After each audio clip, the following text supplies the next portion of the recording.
Sir पर मोहर रखा, वैसे ही एक लड़की ने छींक दिया। वो गीत गाना तो बंद हो गई। शिशुपाल की नजर पड़ी है लड़की,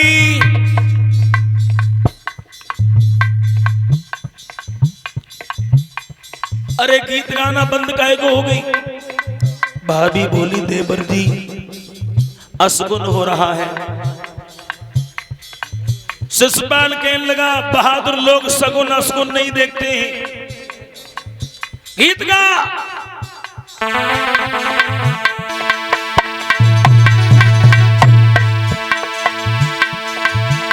महाराज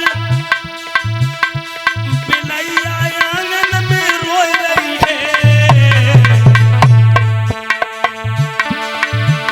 और रोबत देखी कि बिल्ली को भावज जलाई गई है। नकटी मेरे दिबर को है ब्याओ, बिलैया काहे को रोकते है,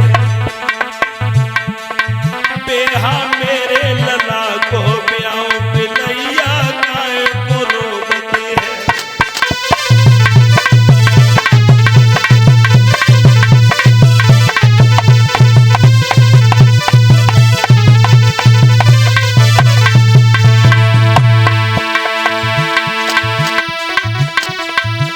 अरे काहे को रोकते है, बिलैया काहे को रोकते है, बिलैया काहे को रोकते है।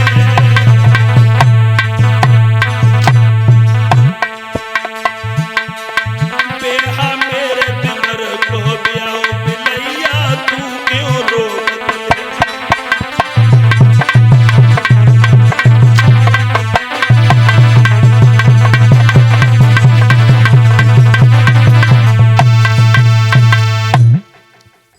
इधर भाइयों जैसे ही अशगुन हुए, बिल्ली रोने लगी। भाभी कहने लगी देवर जी बहुत बुरा अशगुन हो रहा है, द्वारिकाधीश कन्हैया आएंगे, तुम नहीं जीत पाओगे, इसलिए तुम मत जाओ, हम कहीं दूसरी जगह से तुम्हारी शादी करवा देंगे। सुन भावज के बोल जली जैसे ज्वाला, और मेरो का कर सके नंद को लाला। जाएंगे और जाएंगे तो खाली हाथ नहीं आएंगे, आएंगे तो पिता करवा के ही लाएंगे।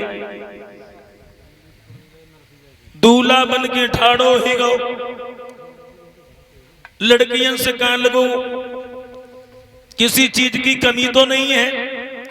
एक लड़की ने कहा सर पर मोहर भी है, हाथ में कंगन भी है, चेहरे की तरफ जब देखते हैं तो ऐसा लगता है कि आंख में काजल नहीं लगाया। शिशुपाल भड़क गया, भाभी करती गलती, काजल लेके आ। काजल मंगवाया गया, भाभी काजल लगाती जाती है, समझाती भी जाती है देवर जी और भूप के नैन दिखाई दो बट्टा, ओ कछु सखियां गाय रही तरे मचाए रही है कछु ठट्टा।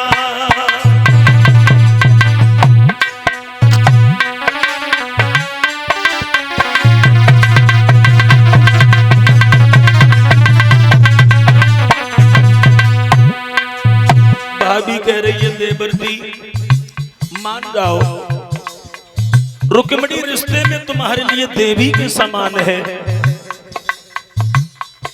तुम धर देव मोर उतारी कहे उच्चार धरे नय गड्ढा।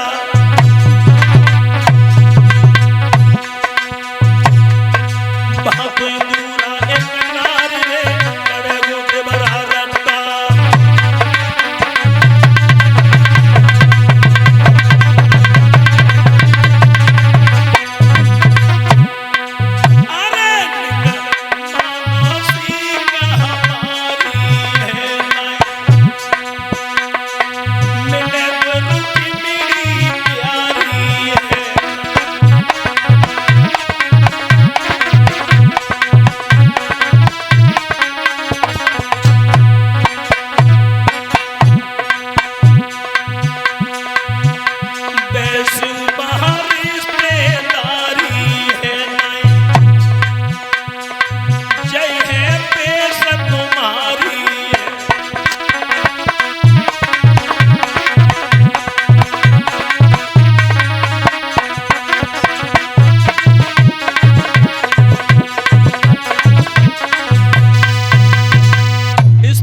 से भाभी ने बहुत समझाया, लेकिन शिशुपाल नहीं माना।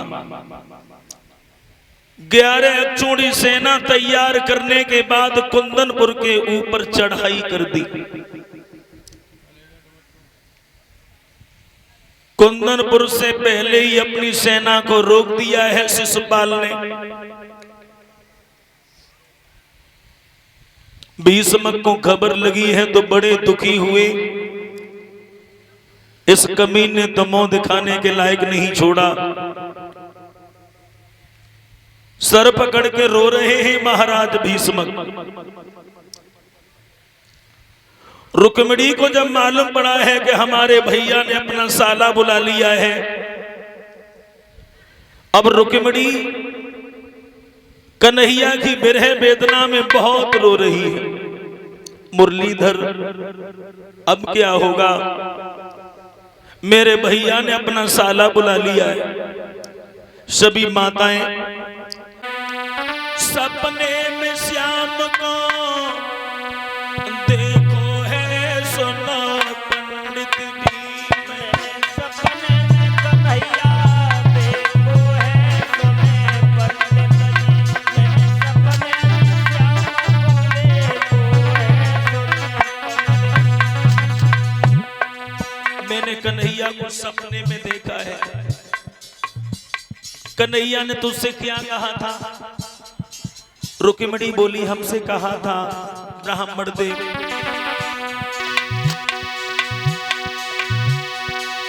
मोसे कहीं चिट्ठिया भेजबैयो, मोसे कहीं चिट्ठिया भेजबैयो,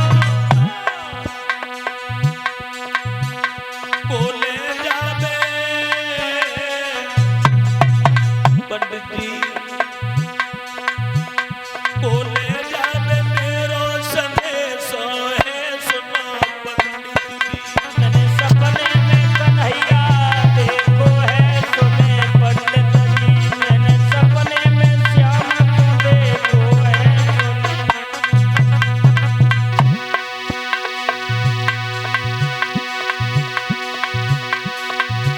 आरे हिलकी भर गई थी आज रुक्मिणी की, लीली जात नाय पेट में लाग।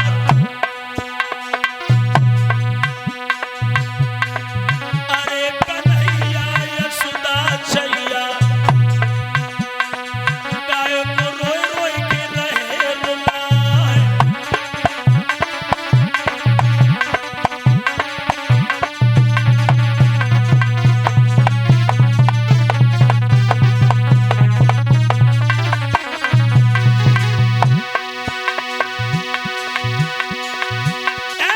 किनने पाले में हरे परेवा, किनने पाले पपैया मोर। अरे रुक्मिणी लली ने हृदय में पाले, बेट सुधा के नंद किशोर।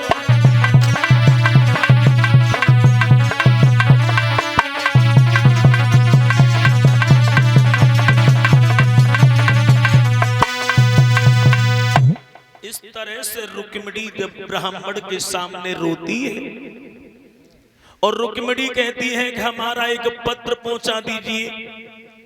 ब्राह्मण कहने लगे, देखो मेरे ऊपर बुढ़ापा है, तू पत्र लिख दे।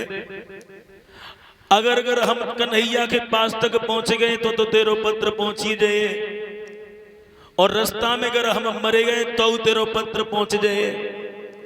अब भाइयों, रुक्मिणी भगवान मुरली मनोहर घनश्याम के लिए पत्र लिख रही है। पत्र लिखती है, जो भी अक्षर लिखती है आंख से आंसू गिर जाते हैं, स्याही बह जाती है। रो रो के लिख रही है, मुरलीधर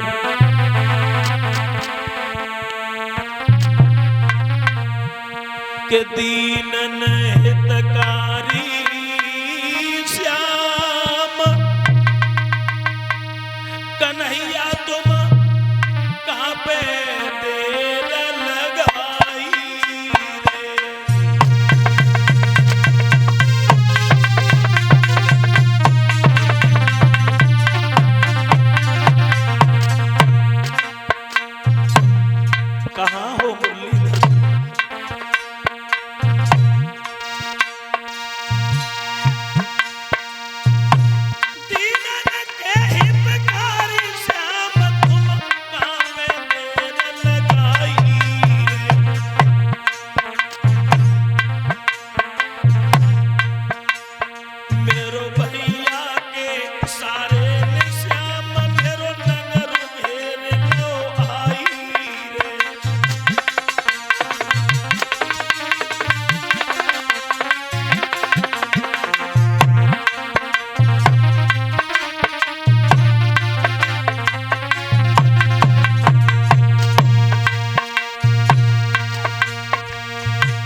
पत्र लिख दिया।